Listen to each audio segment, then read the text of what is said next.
Hey, all, Scott Horton here. It's always safe to say that one should keep at least some of your savings in precious metals as a hedge against inflation.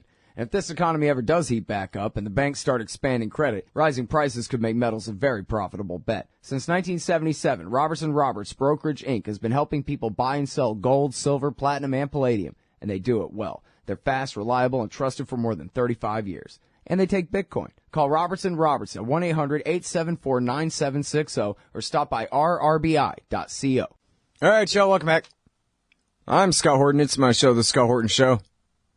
Our first guest today is our friend Sheldon Richman from sheldonrichman.com. Welcome back to the show, Sheldon. How are you doing? I'm doing fine. Good to be with you again. Good. Yeah, it's been so long since we've spoken. Hey, you wrote this article. It's called How to Respond to the Paris Attacks. So, how should we respond to the Paris attacks? I guess I could have called it How Not to Respond. Yeah, well, okay. What should we not do? You want to start there? That's fine, too.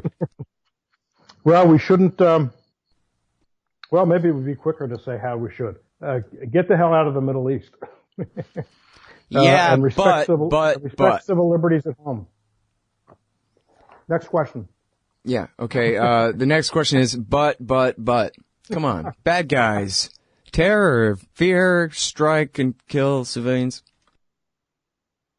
Well, look, as you have pointed out in recent days and in recent years, actually not so recent years anymore. This has been going on quite a long time. And as your guests have been pointing out over the last few days especially, but again, routinely, this is not what happened in Paris. It's not a bolt out of the blue. It's always looked at that way. Robert Fisk had a very good piece the other day in The Independent that got picked up in a few places.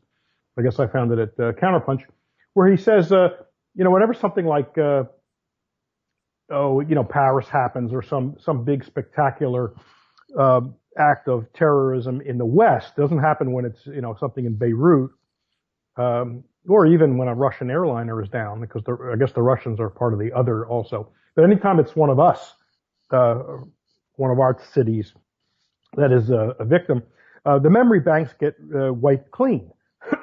So we forget anything that happened, the day before, not to mention weeks and years before, or even a century before. So at least as far as the U.S. media is concerned, there's very little discussion of how the U.S.-led NATO coalition, which of course includes France, has been pounding areas in Iraq and Syria for quite a while now, a year and a half. France has specifically moved into Syria with air power since September. And so this is, again, this is not a bolt out of the blue. The terrorism, my next article is probably going to be, are terrorists madmen? And by that I mean, are terrorists irrational? And by that I mean, are terrorists, is their conduct unrelated to the means-ends framework that we understand as human action? And the answer is clearly no. It's not. But you're just saying surrender to the bad guys. Well, you want to cut to the chase, I see. No, I don't want to surrender to anybody. I want us to defend what liberties we have left and expand them, rather than let them shrink anymore. We're on a path to shrinking our liberties, because war, it's a cliche now, but it's true. I mean, that's why cliches tend to be true, because they get repeated so often, because they tend to have some truth value. War is the health of the state.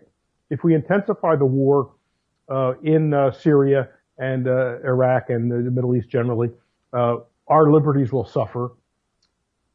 And one way they will suffer is that this will provoke new terrorist attacks, which are when they're against civilians almost by definition, I'd say, and I don't justify them.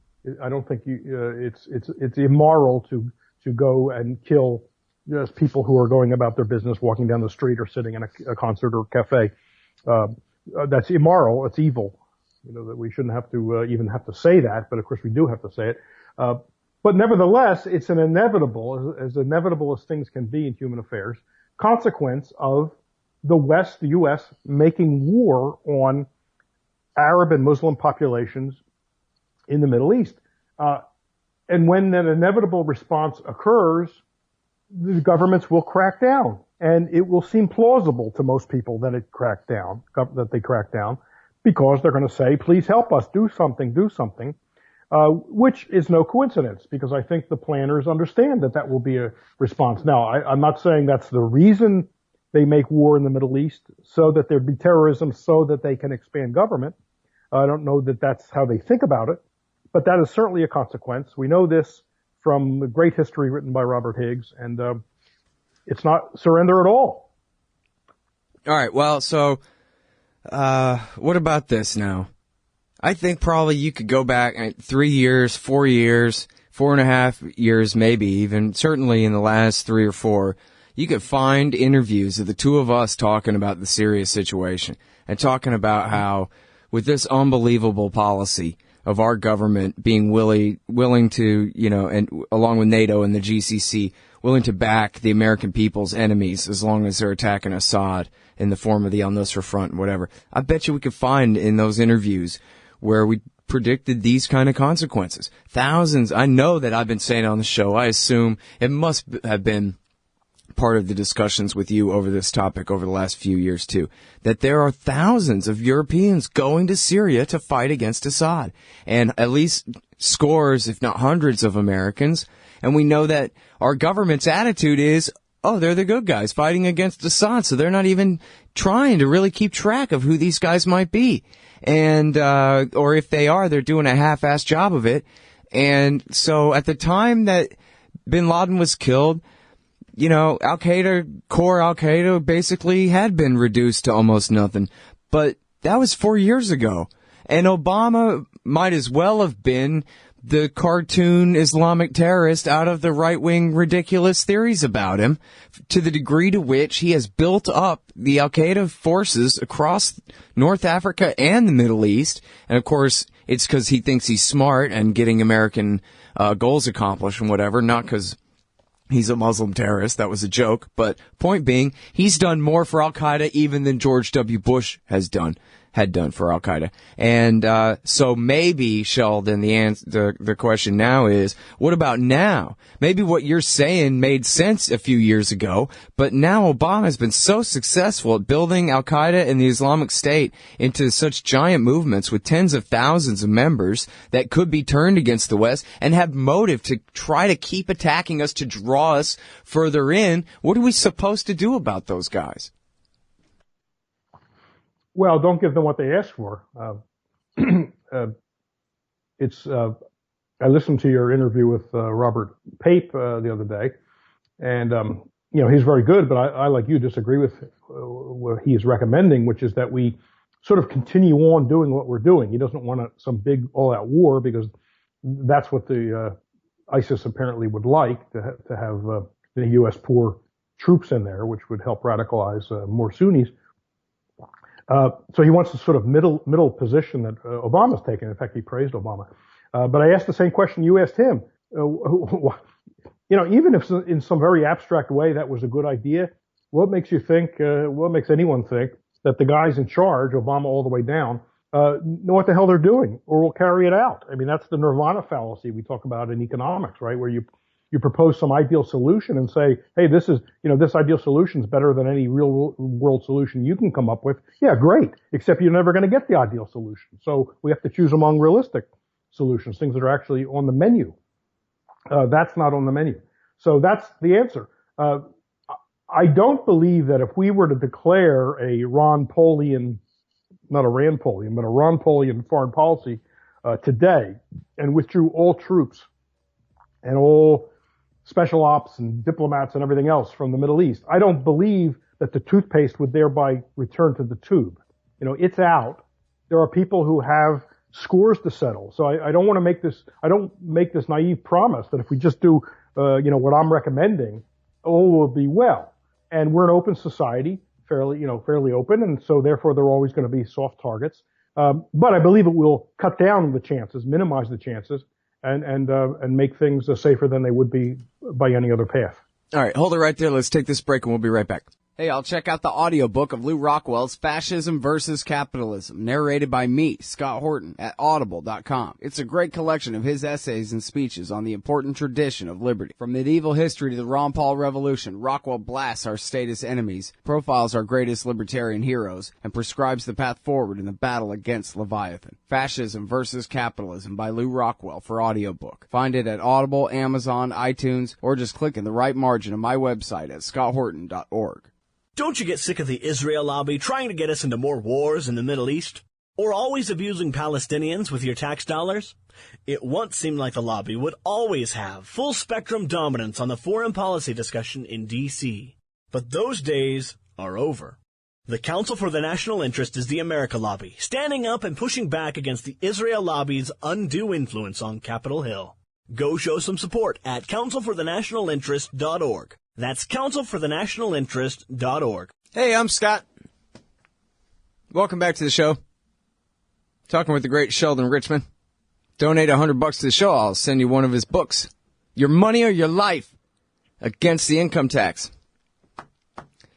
We're talking about what to do, what the government should or should not do about the threat of the Islamic State in our post-Paris attack era that we now live in. And, Sheldon, you got cut off by the break there and everything, so I want to let you go ahead and say, you were saying that you're not saying that if America adopts a non-interventionist foreign policy, that the terrorism problem will just dry up and go away. What exactly is it you're saying then again?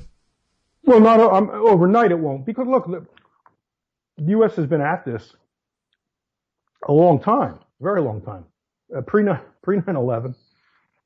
Look, pre-Gulf War I, therefore pre the 90s when Clinton was starving Iraqi kids and bombing, in the north and the south because of the no-fly zones, and not permitting their infrastructure to get rebuilt so that people could have clean water and whatnot. It goes way back. Support for Israel goes very far back, and that means oppression of the Palestinians and refusal to, either keep hands off or lean on Israel to deal fairly with the victims of occupation. So you have scores. People will want to settle scores, and they're not. I don't believe everyone's going to say. Everybody over there who wishes ill to Americans is going to say, okay, they've adopted Ron Paul's foreign policy program, and they're pulling out. So let's just forget about that now. There'll be, I'm sure, a few people who might want to still do something. So I'm not making any kind of promise. I think it would be naive to just say everything will be fine if we make this declaration and actually begin to implement it. But I think we would, first of all, we won't stimulate new animosity by killing kids and bombing hospitals and wiping out wedding parties and this kind of stuff that, tends to make people pretty pissed off. If this was happening in the United States, I think we'd see a lot of anger at whoever was doing this. Well, it happens over there, almost routinely, and I hesitate to even put the word almost in there. Innocents are getting killed all the time, and we act, we don't pay any attention to it. I mean, we meaning just the general hoi polloi. It's not our business. It's like it's not our business, especially if it's being done by drone, where Americans are not at risk because they're sitting in Nevada, right, under some mountain or something, playing a video game essentially. But people are dying over there and living with the fear. Even if they're not dying or getting injured, they live every day with the fear that they could be next. That's going to make people mad. So if we stop that, at least we stop producing new people with grievances. And we can begin to reverse it. I would do things, I agree with what Justin Raimondo wrote this week and also what Andrew Basovich has written. We need to turn our attention to our society, keeping ourselves safe, not by violating civil liberties, of course, but that's where the concentration should be. And I'd go a step further, and not that I think this is going to get adopted anytime soon. We need to begin to privatize and decentralize security. Property owners have the greatest stake in keeping their assets, their factories, their movie theaters, and et cetera, their airlines, their airports, safe. And I would move security from a, bumbling centralized bureaucracy, namely the U.S. government, or even the state governments. I would move that down toward the property owners and let them network with each other and have entrepreneurship come to the service of keeping the American society safe. And otherwise, leave the Middle East alone.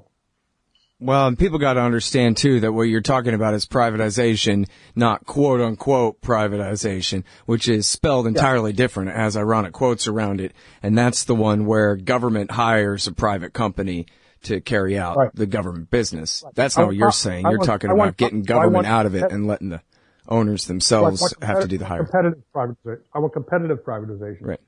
Not just government contracting out for monopoly. It should be like one with an S and one with a Z or some kind of thing so that people can tell the difference between that. Because even libertarians get caught up not being able to differentiate. Oh, privately run prison. That sounds efficient. Don't! And miss the point about all the horrible perverse incentives that come baked into a fascist arrangement like that. But, I guess we need to coin a word like competitivization. Yeah, okay, there you go. We don't want this private management. You see, everybody, this guy, Richman, is a genius. I like hanging around with you, man. You're smart. All right, but now there's the political problem of, we see, Obama pulled the last tens of thousands of troops out of Iraq on Bush's time scale because the Iraqis kicked us out. The faction that we helped win, the war there kicked us out.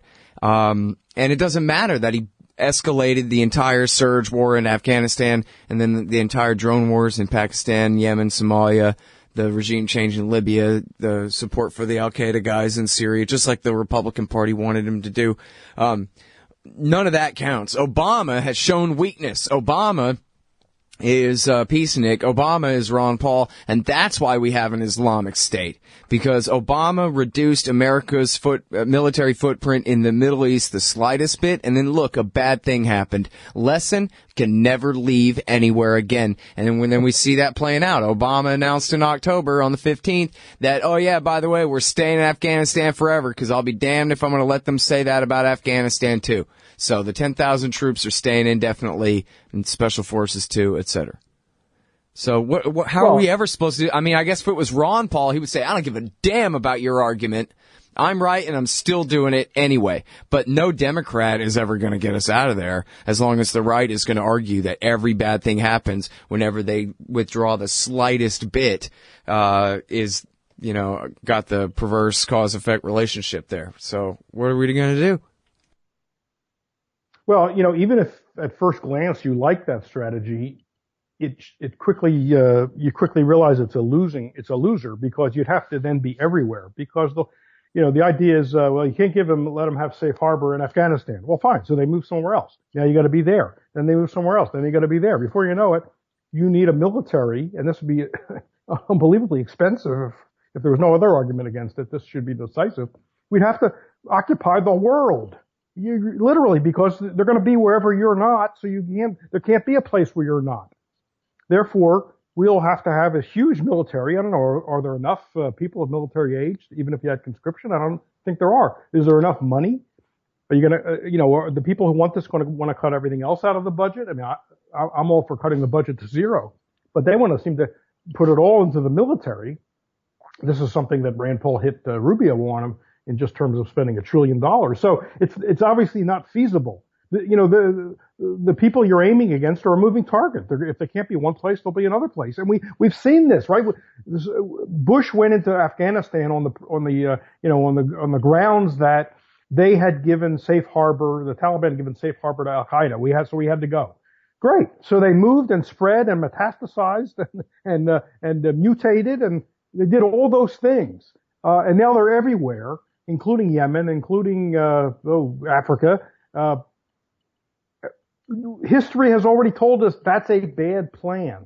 So what else do we need? The other thing is, I thought there was a great piece in the op-ed page of the New York Times back on November 16th by Olivier Roy, called "The Attacks in Paris Reveal the Strategic Limits of ISIS." People should look this up. But one of the things I guess that's a woman, points out in this is that all the people who say they're fighting ISIS, almost all of them have different agendas, right? You talk about the confused agenda of the U.S. Is it against ISIS or is it against Assad and Iran? Some depends on where you're standing, right? If you're on one side of the old Sykes-Picot line, we're against ISIS. If you're on the other side of the old Sykes-Picot line, we seem to be against Assad, which benefits ISIS. But the Turks aren't on the same page. They hate the Kurds more, and they're supposedly our best partner. They hate the Kurds more than they hate ISIS. The Saudis don't seem to be against radical Islamists or jihadis or whatever term we want to use. They want to get Assad. The Shiites don't want to help the Sunnis, especially in Iraq. And so nobody's even on the same page. How does that add up to a coherent strategy? And that's not going to change anytime soon. So even on these sort of more practical considerations. Well, yeah, I mean, if they were going to do it, really make killing ISIS their priority, they'd have to completely abandon their allies, Israel, Turkey, Saudi, and the Gulf states, and realign with Russia and the Iranian Crescent, and say, like, that's it. All right, we're Hezbollah's Air Force killing these guys. When ISIS was going against Not that I'm recommending that. I'm just saying that would at least be coherent, right? Right. Patrick Coburn has pointed out that when ISIS was going to conquer Palmyra, the U.S. wouldn't bomb because that would have been helping Assad's forces. Right. So apparently they held back. So nobody even knows what side anybody's on, including the United States. Well, and people are saying, well, maybe there will be a change now after Paris, but there wouldn't a change after Mosul? And we were joking about this right in 2014 that, like, okay, now that they've declared a caliphate, now they're going to have to stop the war against Assad and back in the jihadists against Assad and go ahead and slowly somehow figure out how to turn the policy around but no, it's been a year and a half and they're still stuck on Assad's got to go sooner or later. Right. Sooner first. No, before peace breaks out, he's got to go still. I'm no fan of Assad. He's a bastard, but I will add he's not as much of a bastard as some people say. I agree with Jonathan Marshall, my old friend Jonathan Marshall, that he did show signs of wanting to, keep the civil war from exploding by sitting down and talking to people. I think that gets totally overlooked and forgotten by the American media and certainly by the U.S. government. So he's terrible, but that doesn't mean he's as bad as everybody says. Same thing with Putin. And I don't want to be on Assad, Putin's, and Iran's side. In other words, I don't want to be on the Shiite side. I don't want to be on any side. Anything we do is going to make enemies, and that will come home to haunt us. I want to liquidate the empire. That's my position. Liquidate the empire. Well, and again, though, I mean, that last statement is that can be from a libertarian Richmanian point of view or even just an American imperial point of view, that it would make sense. It wouldn't be as contradictory and insane as the current policy, but it would still be counterproductive and bad policy even to align in a consistent and coherent way with Russia, Iran, Assad, and Hezbollah against the Islamic State.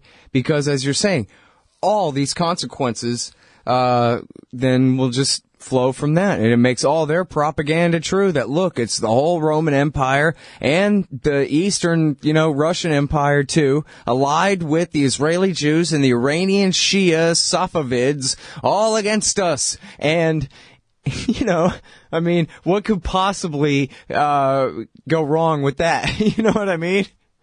I'm sure that'll work out. Once we have the combination between the Americans, the Russians, the Iranians, and the Kurds occupying Mosul, Fallujah, and Ramadi, and the Islamic State, temporarily beat down, after that, peace is going to break out, and it'll be great. Sure. And the boys will be home by Christmas. Right. Nobody wants to admit that the exceptional nation can't do anything constructive in this situation. We have to face that. If that bruises our national ego, so be it. It doesn't bruise my ego. I'm happy to embrace that idea. The exceptional nation, however you want to define that, is powerless to do anything constructive. It's not powerless to do destructive things. Oh, it's perfectly capable of doing destructive things. Right. Infinitely so. But it can't do anything constructive. Everybody's got their own agenda. As I said, its own agenda. Israel, I left Israel out of that, but you quickly mentioned it. Thank you.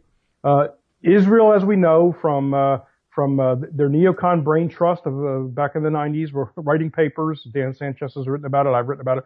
Writing papers about how destabilization is a good thing. They didn't want the secular pan-Arab powers like Nasser in power. They were secular. They were putting down the Muslim Brotherhood and people worse than that. But no, they were they couldn't have them because that was a threat to Israel's autonomy. So they had to knock those out, and we've been doing that. We've been knocking out. The U.S. has been knocking out secular Arab regimes. They did it in Iraq. They did it in Libya. They're in the process of trying to do it in Syria, without realizing that this is going to create opportunities for the people that we now worry about in Paris and Washington and everywhere else. It's insane, and I use that word not in any technical sense. It's just insane to think the U.S. can go in there and do anything constructive. We got to wake up to the fact it cannot do it. It cannot do anything constructive. It's going to mess things up more.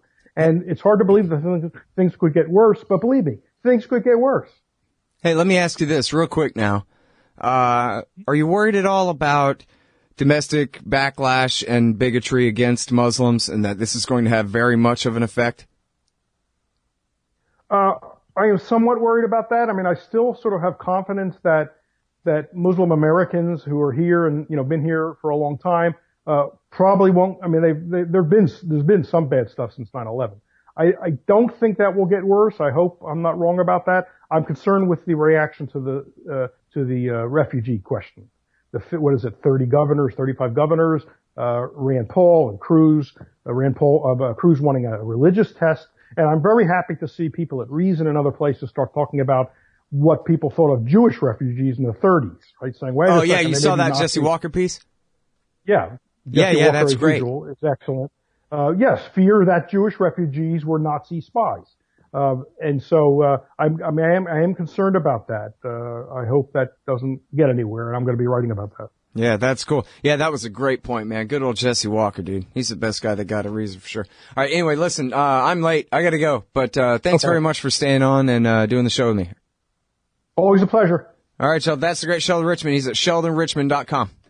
You hate government? One of them libertarian types? Or maybe you just can't stand the president, gun grabbers, or warmongers. Me too. That's why I invented LibertyStickers.com. Well, Rick owns it now, and I didn't make up all of them, but still, if you're driving around and want to tell everyone else how wrong their politics are, there's only one place to go. LibertyStickers.com has got your bumper covered. Left, right, libertarian, empire, police, state, founders quote, central banking. Yes, bumper stickers about central banking. Lots of them. And, well, everything that matters. LibertyStickers.com. Everyone else's stickers suck. Hey, y'all, Scott Horton here for Liberty.me, the great libertarian social network. They've got all the social media bells and whistles. Plus, you get your own publishing site, and there are classes, shows, books, and resources of all kinds. And I host 2 shows on Liberty.me. Eye on the Empire with Liberty.me's Chief Liberty Officer Jeffrey Tucker every other Tuesday, and The Future of Freedom with FFF founder and president Jacob Hornberger every Thursday night, both at 8 Eastern. When you sign up, add me as a friend on there. ScottHorton.Liberty.me. Be free. Liberty.me. Hey, Scott Horton here to tell you about this great new book by Michael Swanson, The War State. In The War State, Swanson examines how Presidents Truman, Eisenhower, and Kennedy both expanded and fought to limit the rise of the new national security state after World War II. If this nation is ever to live up to its creed of liberty and prosperity for everyone, we are going to have to abolish the empire.